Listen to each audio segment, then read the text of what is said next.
This is Face the Facts with NBC Connecticut. Good morning and welcome to Face the Facts with NBC Connecticut. Thanks for joining us. I'm Mike Heideck. A Mohegan Sun casino in Vegas. That's the plan. The Mohegan Tribe inked a multi-year deal with JC Hospitality to operate a 60,000 square foot gaming space. It would be in Virgin Hotels Las Vegas, which is under the Hilton brand. Still needs approval from the Nevada Gaming Commission, though. The Mohegan Tribe would be the first Native American tribe to operate in Vegas if this goes through. The cost of prepared meals going up at the grocery store, and so is frustration. It's ridiculous. And I know a lot of my senior friends, they buy these because it's only them and they don't really cook anymore. People on a fixed income don't like that added 1% tax coming in October, and stores having to charge it are confused about exactly what to tax and what not to at this point. Governor Lamont is trying to make those guidelines much more clear. We're going to delve more into that later this morning. And we could see gas prices go up by 25 cents a gallon by the end of the month after that attack on the Saudi oil fields. The White House thinks Iran is responsible, but does not want a war. The Saudis believe they'll be back, though, up to full production by the end of the month, so the price hike may be short-lived. Men and women not yet born will be working here producing ships. The future is bright for Electric Boat and their employees. The next generation of ballistic missile submarines will be built in Groton. The company is adding more than 1,000 jobs so they can build the Columbia submarines for the U.S. Navy. Sometimes legislatures like to wait until the emergency and then act. Wait for the bridge to go down. Wait for that measles epidemic. And that's not the way you deal with public safety. This is all backwards. There is no health emergency. Has anyone died from measles? Governor Lamont believes it is time for Connecticut to get rid of the religious exemption when it comes to vaccinating kids before they attend school. And he did get some pushback from families at the Capitol during that news conference, as you just heard.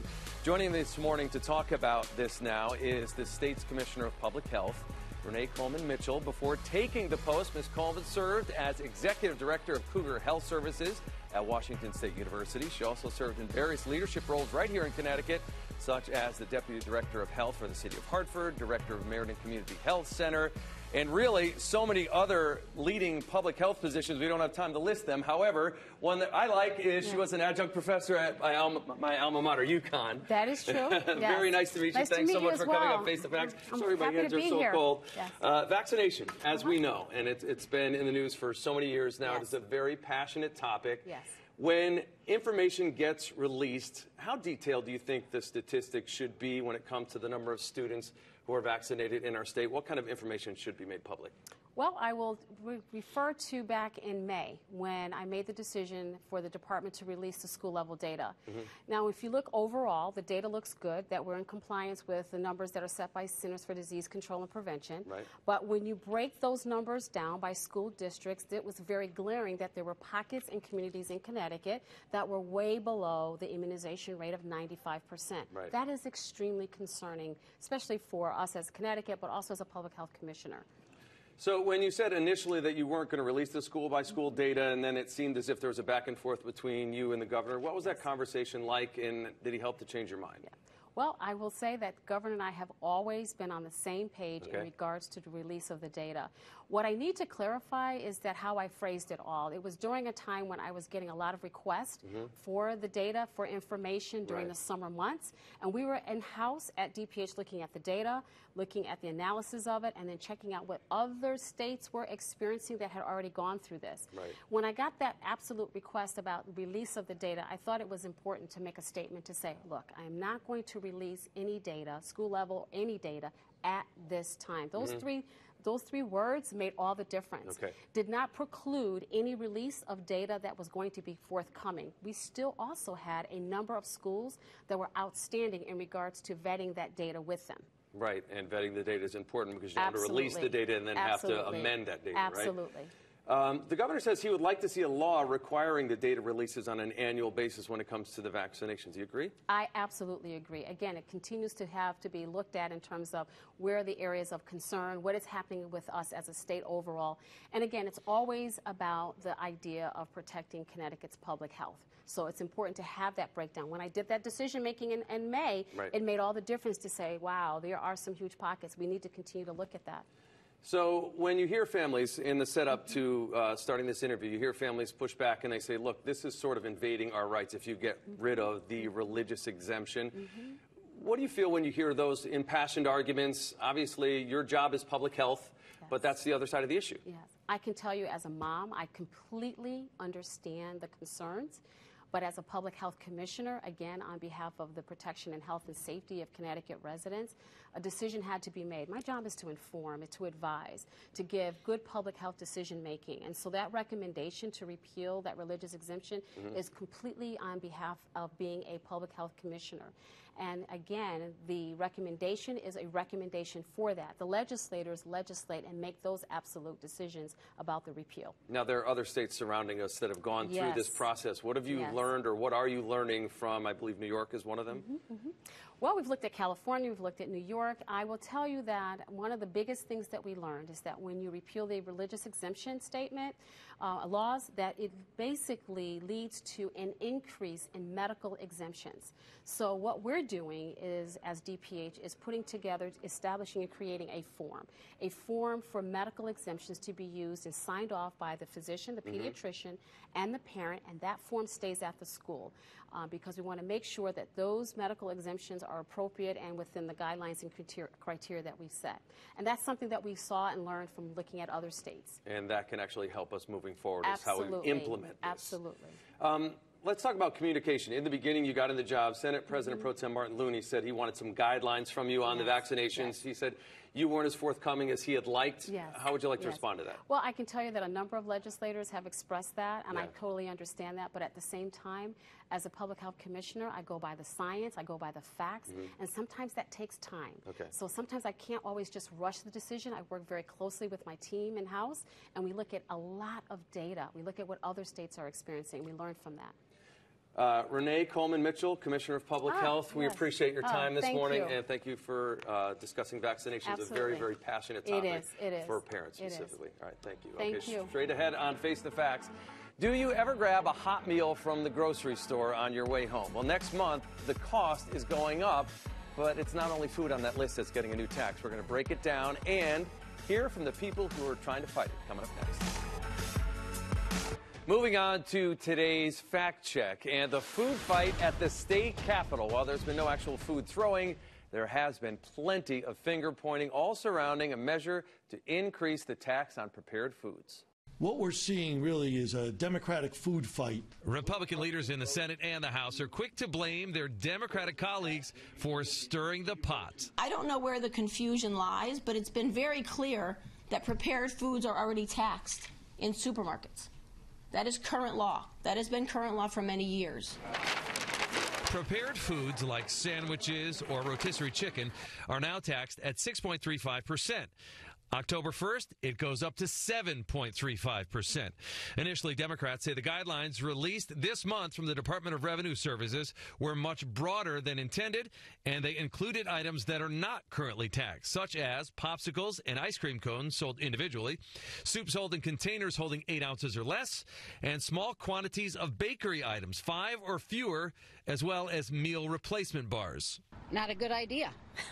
We pay enough for our groceries and we pay enough tax in the state. It felt more like a grocery tax and not a prepared foods deli tax. The head of the Connecticut Food Association says the industry group was taken aback by the list. We felt that this was something that was going to be in our prepared foods area and not go into the deli aisle, the bakery aisle, and even the frozen aisle, the beverage aisle. And all of those other things. In an effort to clear up the confusion, Governor Lamont asked for more specific guidance on how that tax would be applied. Revenue Services released that new guidance Thursday night, and the document has a long list of specific food items for immediate consumption, including salads from the salad bar, food from caterers, also food trucks. Republicans, though, want a special session to rewrite the law. I don't know what the fix is. Because if they're not happy with DRS's interpretation, that is the actual language of the budget. So what will they fix? The only way to fix it is to go back into session and change it. Actually change it. Whether a special session happens or not, grocery stores are scrambling now to get those necessary changes in place by the October 1st deadline. I've got 50,000 SKUs in a supermarket. Is it 2,000 SKUs? Is it 500? And how do I implement that into my pricing system? After the revised guidelines came out, Senate Minority Leader Len Fasano released a statement that says, in part, quote, the guidance may offer temporary reprieve, but this whole process has been defined by an abuse of power by Democrats and the bullying of a commissioner into changing his interpretation of the law, all to cover up tax policy Democrats passed without considering the public outrage that would follow. This is politics at its worst. Still ahead here at Face the Facts, thousands of jobs are on the way in Groton as Electric Boat gets ready to build the new Columbia-class submarines. But will we have enough skilled workers to fill those positions? We'll ask U.S. Representative Joe Courtney after the break. Welcome back. One of the largest expansions in the history of Electric Boat is underway right now in Groton. 200,000 square foot building under construction will house the operations to build the Columbia-class submarines for the U.S. Navy. U.S. Representative Joe Courtney is on the House Armed Services Committee. He was part of the team that pushed to keep this project here. He's joining us now from Washington. Congressman Courtney, thanks for joining us first and foremost. And first question, was there ever a chance that this contract could have gone somewhere else? Well, first of all, Mike, thank you for the invitation to be here. Again, this contract actually has been moving forward over really the last 10 years. I mean, something this monumental, requires a lot of design and planning work. And again, the way Electric Boat is organized, there's a shipyard in Quonset Point, Rhode Island, a little bit up the coast, as well as Groton. Again, the contracting process, again, has been a multi-year, multi-administration process. There's only 2 certified shipyards in America that can handle nuclear reactor ship construction, and one is in Newport News, Virginia, Huntington Ingalls Shipyard, and then the second is Electric Boat in Groton. And so, the Navy, in some ways, has really limited choices in terms of where this kind of work can be done. HI down in Virginia does a lot of the aircraft carriers as well as some of the attack submarines. Columbia, again, is a separate class of submarines. Traditionally, Connecticut has done the work for this part of the submarine force going back to the 1960s. The first class, the 41 for Freedom submarine class, and then the Ohio class, which is the class that is now today on patrol, that Columbia is going to replace with this new construction effort. So, obviously the Navy is always looking for other options, but the fact of the matter is just the history of this shipyard, as well as the fact that there's limited capacity down in Virginia, I think really dictated that Connecticut was the place.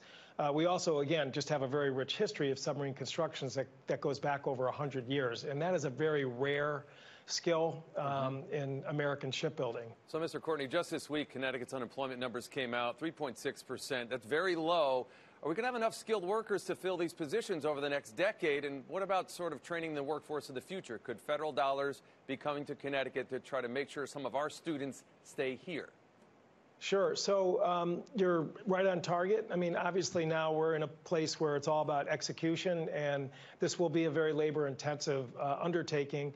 Today, the combined 2 shipyards, Rhode Island and Connecticut, are 17,000 strong, 2/3 in Connecticut. And then as production really kicks in, and this new facility is really sort of the start point for that, we're probably looking at an additional 15,000 hires over the next 10 years. Again, there's also attrition going on because a lot of baby boomers who are part of the workforce are hitting the exits at the same time that the top line of the shipyard is going up. So it is a very big task ahead of us. We actually have gotten federal dollars in through the U.S. Department of Labor, through the manufacturing pipeline that's been in operation over the last 3 or 4 years. A great model, gets people who are completely from different walks of life into a pre-apprenticeship training program and gets them basically ready for hiring where they go into the full apprenticeship program. Again, federal dollars help with that effort as well, the Fitzgerald Act. But it is going to be an all hands on deck task for Connecticut. The good news is that our tech schools have been in a steady process of modernizing.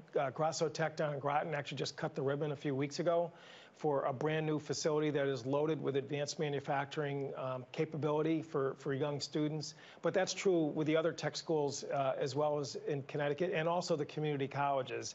But, I'll tell you, Mike, this is such a great counter-narrative to some of the negativity about Connecticut that there really is a very strong future. These are good jobs that people can support themselves and a family and buy a house and have a future. So given the shipbuilding plan that's been laid out, it's a very, very strong future for Connecticut, and not just southeastern Connecticut, because the supply chain stretches all the way to Litchfield County. Well, hopefully we can get the students in these jobs and they can stay in Connecticut instead of moving out. That's always a concern for parents who have little kids that will eventually be in college.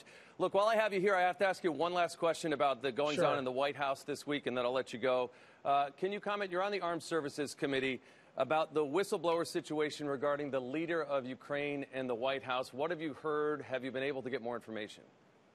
So the Intelligence Committee, it's in their purview right now. They had a classified briefing yesterday with the Inspector General. And again, I think you probably saw some of the press reports. Members were pretty clear that there was none of the content of the actual whistleblower complaint that came up. However, I mean, what he determined that there was an urgent issue here triggered a statutory requirement that the complaint be shared with the Intelligence Committees of Congress, both House and Senate. So far, the CIA has refused to share that information. Next week, there's actually going to be a hearing with the acting director. There's only an acting director at the CIA right now.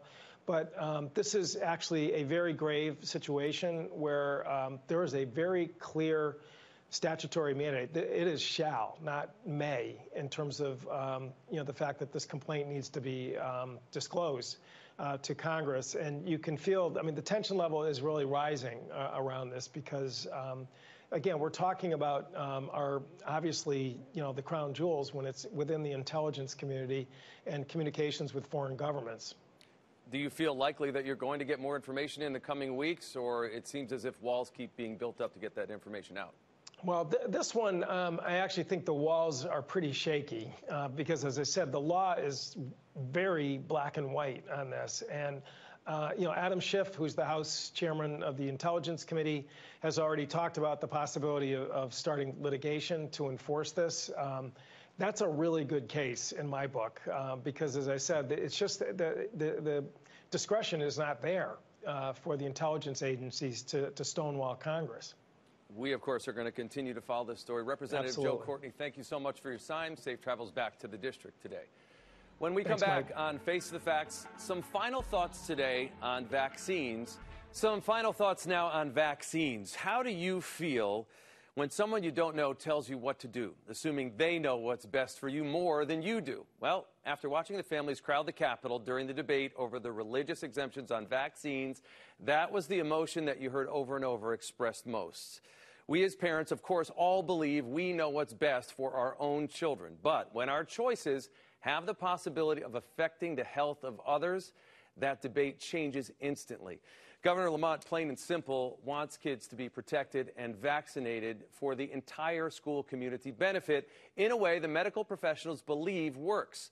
As parents, my wife and I questioned vaccines too when our son was born, scared of all the articles we read about what might happen. After the urging of our pediatrician, we relented for what seemed like the greater good. We listened to someone we didn't know tell us what to do with our child. If these days parents opt out of vaccines for their own good, that is definitely their choice, but then who is responsible for the greater good? The answer is the people we elect to make those choices. That's all for this week's Face the Facts. I'm Mike Heideck. Hope you enjoy the rest of your Sunday.